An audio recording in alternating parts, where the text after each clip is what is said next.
The film opens with a glimpse into the life of a woman named Nargis, who is grappling with deep trauma after being assaulted by a mafia group. The incident has left her severely depressed, forcing her to rely on heavy medication to cope. One morning, her husband, Samir, prepares breakfast for her on their wedding anniversary. However, Nargis refuses to eat and instead chooses to head straight to her psychiatrist's office. Upon arriving at the psychiatrist's, Nargis once again pours out her heart, recounting her trauma and the overwhelming guilt she feels for not being able to give Samir a child. She even expresses a desperate wish for him to marry someone else, a woman who could give him the family he deserves. Unbeknownst to Nargis, Samir later visits the same psychiatrist to inquire about the possibility of them having a child. The doctor, however, strongly advises against it, given Nargis's fragile mental state and the high doses of medication she is on, which could pose serious risks to a potential pregnancy. Several days later, Samir visits an old friend named Deepak. During their conversation, Deepak shares the story of his niece, Nandini, who has recently been orphaned. Deepak explains that he is about to leave town for work and cannot care for her, so he plans to send her to an orphanage. Moved by the story, Samir offers to adopt Nandini himself, unable to bear the thought of her being left alone. Soon after, Samir brings Nandini home and introduces her to Nargis, explaining that she is Deepak's orphan niece. At that moment, Nargis, still deeply traumatized, struggles to accept Nandini into their lives, despite the child's young age. Nandini, however, remains patient and understanding, showing a maturity beyond her years. As time passes, Nargis returns to her psychiatrist and opens up about her inability to care for a child. She confesses that she can barely take care of herself, let alone another human being. The psychiatrist gently advises her, pointing out that Nandini has also endured immense pain and trauma, much like Nargis herself. Perhaps, the doctor suggests, this is God's way of bringing two broken souls together to heal and complete each other. This advice touches Nargis's heart, and from that moment on, she begins to soften and gradually accepts Nandini as her own. With Nandini's presence, the family slowly begins to find harmony again. Like devoted parents, Samir and Nargis enroll Nandini in a prestigious school. Over time, Nargis's depression begins to lift, and she starts to regain her strength, even returning to her daily activities. One fateful day in April, as Nandini was walking home from school, her senior, Seema, a high school student who adored her, invited her to buy ice cream while waiting for their school bus. While the two were enjoying their treat, a group of high school boys suddenly arrived in a blue van and forcibly abducted them. Bystanders wanted to intervene, but one of the kidnappers brandished a gun, leaving everyone helpless.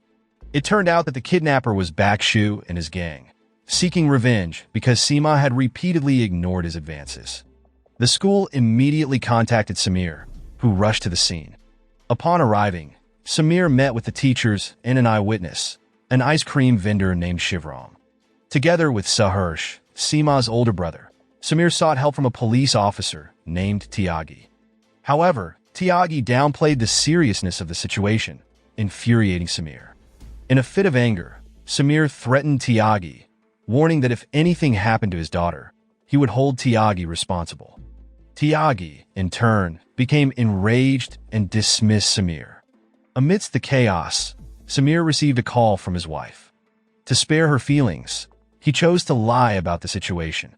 Determined to find his daughter, Samir decided to investigate on his own with the help of Shivram. They began by reviewing CCTV footage along the road. From the footage, Samir discovered that the blue van had headed out of town. Without hesitation, he set off to follow the trail.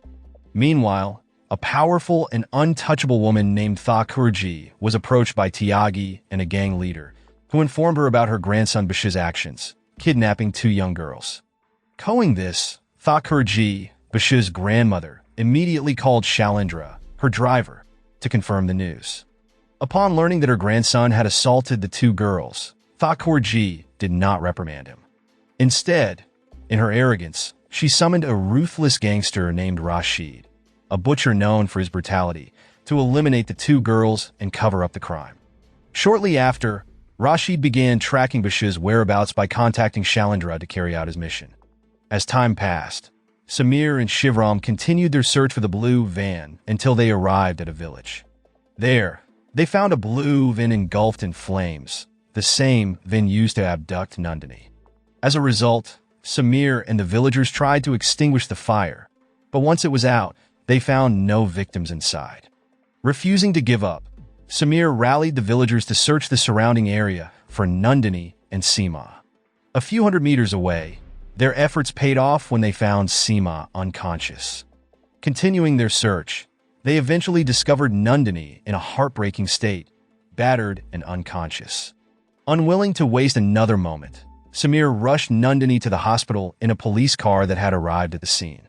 While Samir was washing his hands at the hospital, Saharsh approached him and revealed that the mastermind behind all this was Bakshu. The blue van used in the abduction belonged to Bakshu, the grandson of the powerful Thakurji.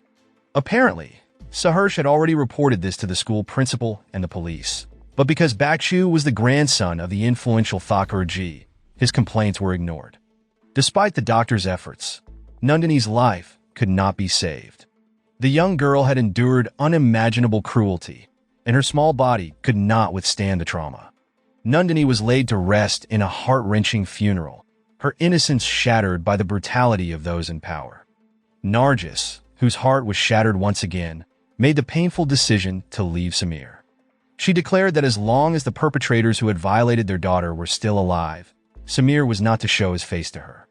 The next day, under the pouring rain and in the shadow of Nandini's memory, and Shivram, who had also been silenced, Samir stood by a tree, his heart hardening with resolve. He vowed to seek vengeance. That night, Samir confronted police officer Tyagi at his home, demanding to know what had happened to Shivram. Tyagi coldly informed him that Shivram had also been eliminated by Thakurji. At that moment, Tyagi advised Samir to drop the matter, especially since Nandini was just an adopted child. Enraged by the dismissal of Nandini's life, Samir unleashed his fury, beating Tyagi mercilessly. However, as Samir was assaulting Tyagi, backup police arrived and overpowered him. Soon after, Samir was put on trial. However, he was sentenced to only 2 months in prison, largely due to the police's negligence in handling his daughter's case.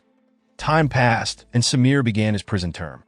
There, he shared a cell with Talha, a high-ranking gangster who wielded significant power both inside and outside the prison walls. Meanwhile, Thakurji, believing that the matter was finally over, instructed her assistant, Kulki, to turn off the lights.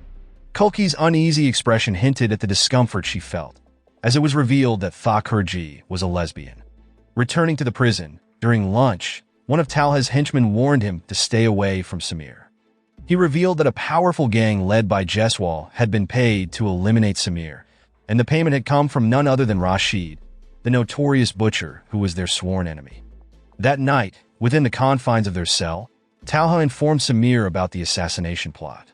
Talha, a man who valued justice above all, decided to help Samir by giving him a knife for protection. The next day, as planned, Jeswal's gang cornered Samir in the bathroom, ready to carry out their mission. Samir, already on high alert, fought back fiercely, and a brutal brawl erupted. The fight didn't end there. It spilled out into the prison yard, drenched by pouring rain. Outnumbered by Jeswal's gang, Talha couldn't stand by and watch. He rallied his own men to join the fight, turning the skirmish into an all-out battle. In the chaos, Jeswal resorted to biting his opponent's ear in a desperate move. The fight eventually narrowed down to a one-on-one clash between Samir and Jeswal. They exchanged blows until Samir overpowered Jeswal, ending the confrontation by slitting his throat. Outside the prison, Seema had regained consciousness and was ready to testify. This development sent Thakurji into a panic. She rushed to meet Nargis, attempting to negotiate a settlement by offering a bribe. Nargis, however, flatly refused. Thakurji responded with threats, but Nargis stood her ground, unshaken. She retorted that no threat from Thakurji could be worse than the horrors she had already endured. Back in prison, Talha was seen discussing plans with his trusted ally, Kalu. At that moment, Talha expressed his desire to appoint Samir as the new leader of their gang, replacing himself. He believed Samir was the right person to take on Rashid and his allies, who were also implicated in the murder of Samir's daughter. Soon after, Samir was released from prison. As they parted ways, Talha instructed Samir to meet Kalu and his men, who would assist him in his quest for justice. Shortly after, Samir was picked up by Saharsh, Seema's older brother, and together they headed straight to Kalu's house. In short, they met with Kalu, and together they strategized an attack on Rashid's gang, the Notorious Butchers. Once the plan was set, Samir and his allies launched their assault. One by one, Rashid's henchmen were taken down until only the gang's higher-ups remained. After a fierce and brutal fight, Rashid himself was defeated. At that moment, Samir spared one of Rashid's men, forcing him to reveal the location where Bakshu and his gang were hiding. When they arrived at the hideout, they discovered that Bakshu had already fled. Only Shailendra, Bashir's driver, and Abhinav, Bashir's school friend, remained. As a result, the two were interrogated. During the questioning, Shailendra confessed that he deserved to die, burdened by guilt for failing to stop the gang from assaulting the two girls. He explained that he was unarmed at the time and had a child of his own to protect. Shailendra revealed that Bakshu was the one who had assaulted Seema, while Abhinav had targeted Nandini. Overcome with rage, Samir lost control and killed Abhinav on the spot. The next day, Abhinav's body was found hanging. The police launched an investigation and raided Thakurji's house to arrest Bakshu. However, Thakurji had already smuggled Bakshu out of the country, hiding him in Egypt with his father. Fortunately, Kalu, with his extensive connections, managed to uncover Bashir's whereabouts in Egypt. One of Kalu's associates agreed to help Samir, moved by the shared pain of being a father to a daughter. Without delay, Samir and Saharsh traveled to Egypt. There, they hired a taxi driver to take them to an illegal arms dealer named Yenwar. After purchasing weapons, Saharsh negotiated with Yenwar to assist them in locating Bashir's address and joining the attack. At that moment, Yenwar demanded $1,000 per day for his services, and they agreed. In less than 24 hours, Yenwar successfully tracked down Bashir's address. Samir planned the attack for the following morning. When dawn broke, the assault began. Moments later, Samir and Yenwar moved in, initiating a violent confrontation. At that moment, Samir found himself surrounded and outnumbered. But with burning determination, he fought back fiercely, taking down his attackers one by one. Bakshu, realizing he was cornered, tried to flee with his father and their remaining men. However, Samir refused to give up. He chased them relentlessly, the pursuit stretching all the way past the pyramids. A shootout erupted, and one of Bashir's vehicles exploded in a fiery blaze.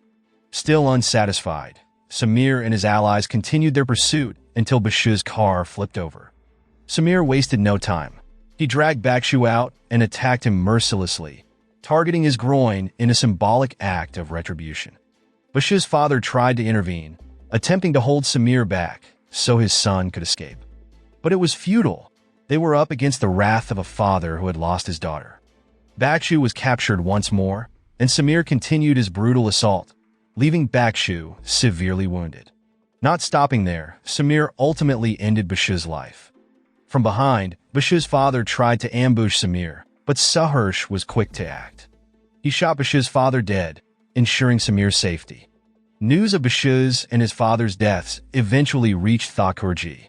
Overwhelmed by the pressure, Thakurji demanded that Kulki comfort her in her usual, inappropriate manner.